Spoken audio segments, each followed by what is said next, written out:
ખાલી થોડીક એની બેનને મારે એક થોડીક વિનંતી કરવી છે. તમે જે સમાજ માટે બંધારણ આપણા સમાજના કલ્યાણ માટે જ કર્યું છે, બહુ સરસ કર્યું છે. પણ એક બે એવી વાતો છે જે તમારી સમક્ષ રજૂ કરવા માગું છું હું. કેમ કે ઘણા બધા મને ફોન આવ્યા, કેમ કે હું પણ એક કલાકાર છું, એટલે મેં ખાસ પેલા ડીજે વાળાનો બહુ ફોન આવ્યો. એટલે અરે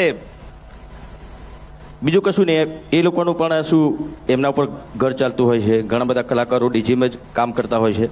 તો એના માટે તમે થોડુંક વિચારજો શું કરી શકો. તમે બધા આગેવાનો છો, બધા ભેગા થઈને તમે નક્કી કરજો. એટલે અમારા કલાકારોની વાત છે, બરાબર.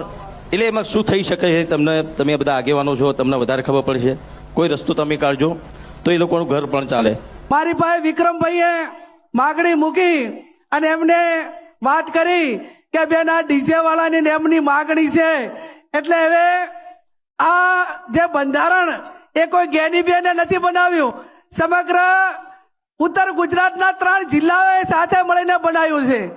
અને એ દિવસે એવી જાહેરાત કરી છે કે આના 1 વર્ષ પછી 4/1/2027 ના રોજ જ્યારે એને 1 વર્ષ પૂરું થાય અને એની ઉજવણી થાય એ ટાઈમે ચર્ચામાં મૂકીશું. અને એમાં તમે પણ બધાએ આવજો. ચર્ચાના અંતે જે કાંઈ નિર્ણય લેવાનો થતો હોય છે એ આવતા વર્ષે થશે.